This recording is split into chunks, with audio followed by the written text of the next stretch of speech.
Hello everyone, this is Wicked Fox, and I hope everyone's having a good day. This is something that I would like to recommend for you guys to do what I'm doing here. This area, there is no stickiness. If you ever noticed when you try to get headshots off Vandals or in PvP, it has a little bit of a stickiness. Here, you don't have that. It's just smooth, so it's harder to hit. So what I do here is I just come in here and use it as a guidance where their head would be, and then I'm whipping the gun to the location that it needs to be. See, so as I shoot, if it was a little bit lower, I whip it up, and then press the trigger when the head is there. So as soon as the head meets it, then I shoot. So you can see here, it wasn't exactly on it, but I let go or I pulled the trigger right when the head met with my sniper rifle. This is one of the sniper rifles I wanted to talk to you about. I think it's very fun and great in trials. And the reason why I say that is because it's leaving a crystal behind. The people on the other side trying to get the reses can't get the reses. They have to destroy my crystal, and if they're being gunned, they can't. They can't get to it. So it leaves me opportunity and my team to get to the location and keep that person down or push them back. Now, we should have been more aggressive. I'm playing solo, but I just wanted to show you like an idea for the sniper rifle to be used, because if they can't get their reses, it makes it that much harder for them, and they got to do more running for their life than to actually engage in the fight. Now my team went all the way around here, and there's no need for me to be out there by myself. If I go down, it makes it that much harder for them.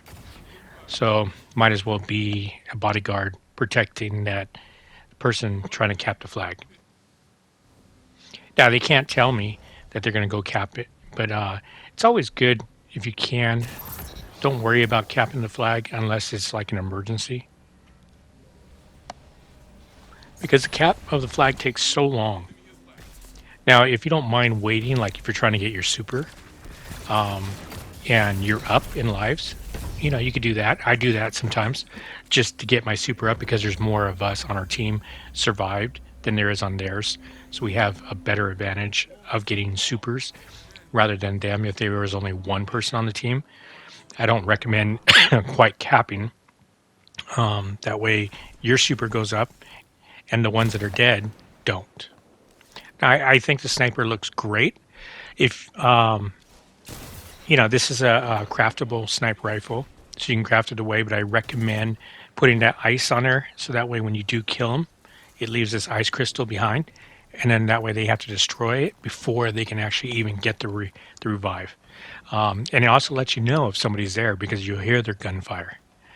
I like it for that purpose, but there is another thing with this sniper rifle that you're going to have to adjust to your likings, because when you're hit, you're flinched really hard because of this sniper rifle. So you either want to change your stability to make it so when you are shot, your gun's not shooting 20 meters up in the sky. That's one thing I would recommend. Or you want to make it snappy. On a sniper rifle, the things that you're looking for is obviously snapshot, but I wanted to make this gun snappy because it's already pretty fast. And what I did is I put a lot of handling on it. Handling would actually make it snappier. It won't make it as fast as snapshot, but it'll make it a lot quicker, because imagine it being in an engagement and then you're having that slow reticle popping up. You don't want to be sitting there forever trying to scope on them and they're moving. So that's why you always want that fast handling, snapshot kind of thing. But in this case, you don't really need it too much for this sniper rifle. But those are the things you want to adjust. If it's getting too much of a problem with the hit reticle going up in the air, then go for more stability. If your handling for the quick scoping is not fast enough, go for your handling.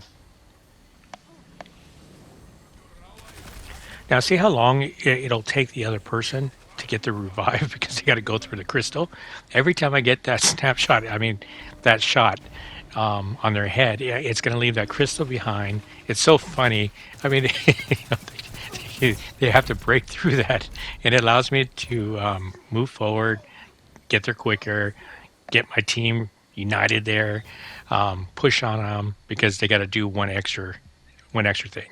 Um, I don't know. What do you guys think about the sniper rifle? Have you guys ever used it?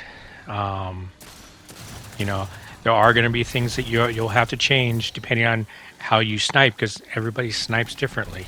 But the two main important things is quickness of the snappiness of the sniper, and which is your handling, or um, or using like a snapshot perk. But the one thing is there's so many other sniper rifles that would be better if you were going to put snapshot on this, because it's not as powerful as some of the other ones. So this sniper rifle is most likely not going to kill somebody out of a well if they were in the well and you hit a headshot.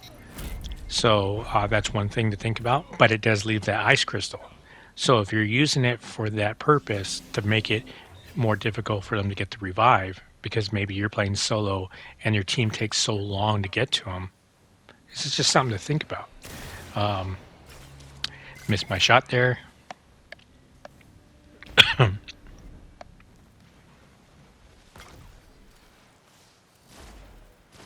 Let's grab heavy.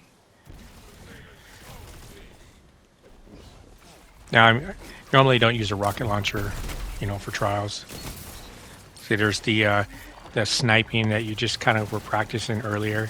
You know how you weren't quite on the head, but you kind of whipped it just enough to where as soon as you felt like the reticle was there, and because it's a person or a vandal, it's going to have that little bit of stickiness. And what I mean by stickiness is it's going to move a little bit tinier, slower than compared to when you were doing it the other way where I was showing you to practice, because that's just going to be a smooth surface and there's not going to be any friction to slow it down. So it'll be actually easier hitting these targets than it was at the other one. And that's all there is really to sniping, is just making sure your sensitivity is either fast or slow enough, depending, if you're overextending, then you got to lower it down and not make it so fast. If it's too slow and you can't keep up with them, then you have to move it higher. But only you're going to be able to determine that. You can't let somebody else tell you, okay, 14 sensitivity, because there's times I use 20 sensitivity so that I can whip real quick. And there's times I have to drop it down because I stopped playing for a while. And then it's, too fast for me now. So depending on how you're playing at the time. But that's all I want to let you know. Hope you guys enjoyed the video. All right. Have a good day, and I'm out.